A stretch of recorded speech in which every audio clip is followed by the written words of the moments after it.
Các bạn thân mến, ở video trước chúng ta đã khám phá nhiều bí ẩn. Lần này chúng ta cùng nhau tìm hiểu bí ẩn về đền thờ Baalbek, nơi mà công nghệ hiện đại không thể sao chép được quá trình xây dựng. Một phần của những phế tích này nằm bên sông Litani tại thung lũng Bekaa của Liban thuộc thời kỳ La Mã. Nhưng phần lớn các di tích này được cho là có từ một nền văn minh còn lâu đời hơn nữa. Khi nghĩ về các nền văn minh cổ đại, chúng ta thường nghĩ đến các kim tự tháp ở Ai Cập, đền Parthenon ở Hy Lạp, đấu trường La Mã ở Rome. Đây là những kiệt tác trong lịch sử nhân loại, thể hiện trí tuệ và nghệ thuật của các nền văn hóa và thời đại khác nhau.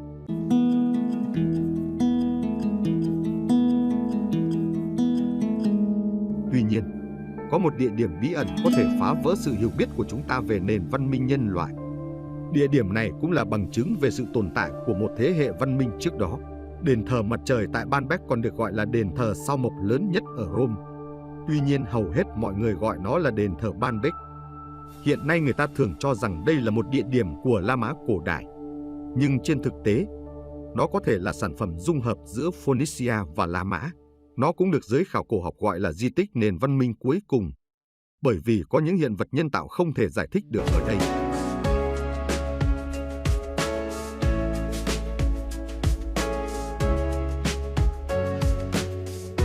Đền thờ mặt trời Baalbek nằm ở vùng Liban và là một thành phố thực sự của cự thạch.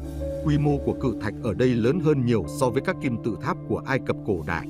Điều nổi bật nhất bên trong ngôi đền là 3 bệ đá khổng lồ.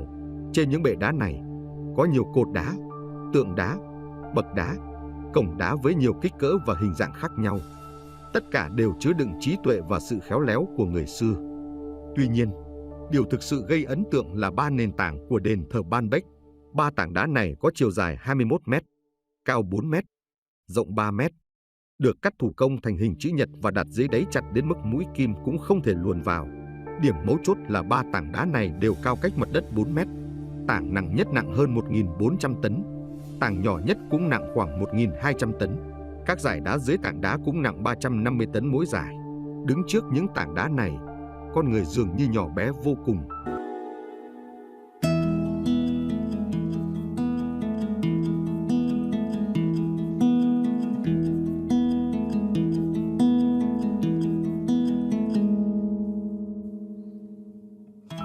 Trên lối đi của ngôi đền này, người ta đặt những tảng đá đã cắt sẵn, mỗi tảng nặng hơn 800 tấn. Có những lỗ nhân tạo trên mặt của những tảng đá này, cho thấy sự khéo léo tuyệt vời của người xưa.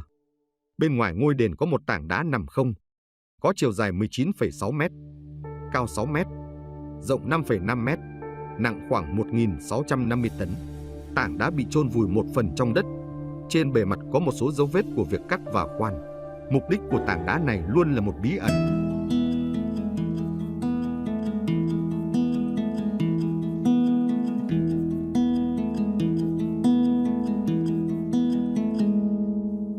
Một số người tin rằng nó được mang đến bởi người La Mã hoặc một nền văn minh trước đó để xây dựng một tòa nhà hoặc bức tượng nguyên khối. Nhưng vì một số lý do mà nó không bao giờ được hoàn thành. Tuy nhiên, điều khiến nhiều người cảm thấy khó hiểu là làm thế nào họ có thể vận chuyển nó đến đây.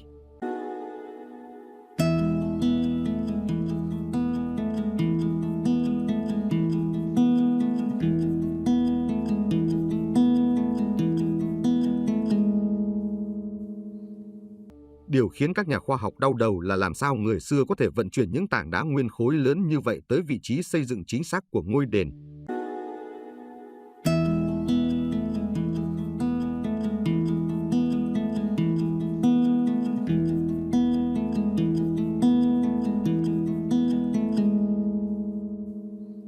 Các nhà khảo cổ suy đoán rằng các khối cự thạch của kim tự tháp được người Ai Cập xây dựng và vận chuyển dựa trên các nguyên tắc của dòng sông hoặc các khúc gỗ lăn. Tuy nhiên, lý thuyết này không thể áp dụng vào trường hợp của đền Baalbek. Trước hết, Baalbek không có kênh đào nên không thể thả nổi những tảng đá trên bè. Thứ hai, những tảng đá này nặng hơn 1.000 tấn. Nếu vận chuyển cùng với những khúc gỗ lăn thì những khúc gỗ lăn bên dưới sẽ bị nghiền nát. Ngay cả khi chúng có thể được vận chuyển đến vị trí được chỉ định bằng các khúc gỗ lăn, thì làm thế nào chúng được nâng lên và đặt cách mặt đất 4 mét?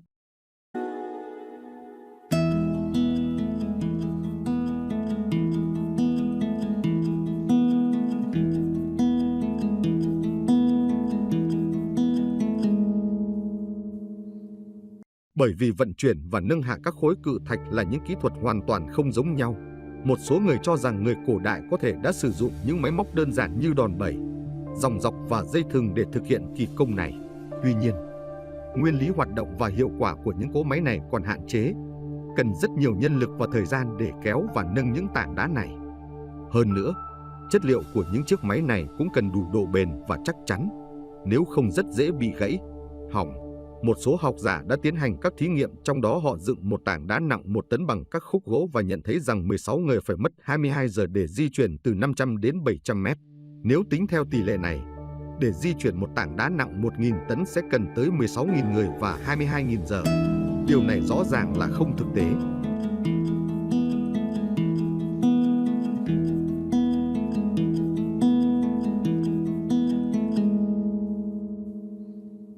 Những tảng đá khổng lồ này đã để lại cho các nhà khảo cổ học nhiều câu hỏi chưa có lời giải đáp.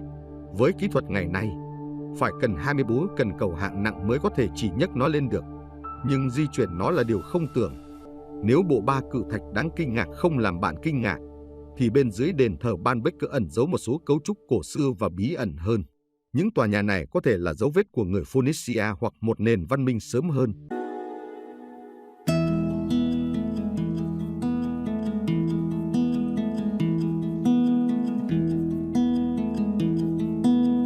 Hoặc chúng có thể là bằng chứng về sự tồn tại của một thế hệ văn minh trước đó. Theo nghiên cứu của các nhà khảo cổ học, nền tảng của đền thờ mặt trời Baalbek và các tòa nhà phía trên không được xây dựng cùng một lúc. Nói cách khác, người ta không biết ai đã xây dựng những viên đá nền ở phía dưới, và những người Phoenicia hay người La Mã sau này đã xây dựng đền thờ Baalbek phía trên viên đá nền. Người ta suy đoán rằng thời gian xây dựng di tích này có thể bắt nguồn từ khoảng 9.000 năm trước, trong khi ngôi đền trên được xây dựng vào khoảng năm 3000 trước công nguyên. Người ta thường tin rằng ngôi đền được xây dựng bởi người Phoenicia. Họ gọi nơi này là Baalbek, trong đó Bek có nghĩa là thành phố, còn Ban là tên của vị thần mặt trời của người Phoenicia và Canaan. Những người Phoenicia sau này sống ở đây đã biến mất một cách bí ẩn, và người La Mã đã tiếp quản khu vực này, biến nó thành một địa điểm của người La Mã.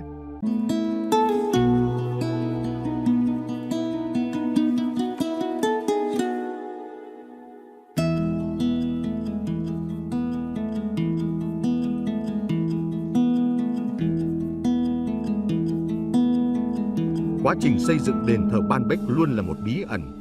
Một giả thuyết cho rằng đền thờ Baalbek được xây dựng bởi người La Mã hoặc các nền văn minh trước đó, sử dụng một số công nghệ và phương pháp tiên tiến không vượt quá khả năng của con người.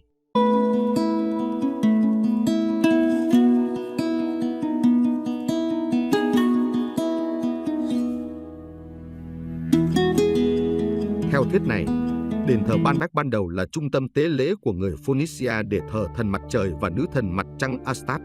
Một giả thuyết khác cho rằng đền thờ Baalbek được xây dựng bởi một nền văn minh cổ xưa, sử dụng một số kỹ thuật và phương pháp vượt quá phạm vi hiểu biết của con người đại.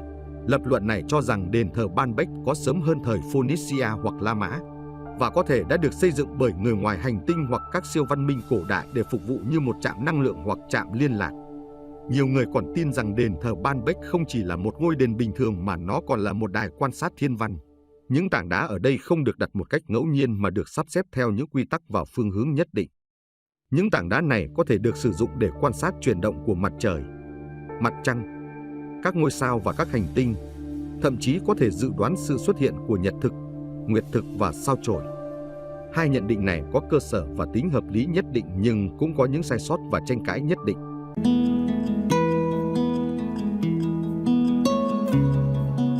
Và cho tới nay, vẫn chưa có câu trả lời chắc chắn. Đối với những người còn lại, đền thờ Baalbek không chỉ là một quần thể kiến trúc cổ xưa mà còn là một kho lưu trữ thông tin cổ xưa.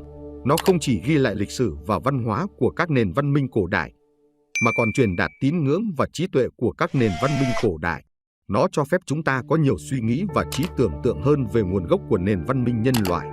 Đồng thời nó cũng cho chúng ta nhiều kỳ vọng và hy vọng hơn về tương lai của nền văn minh nhân loại.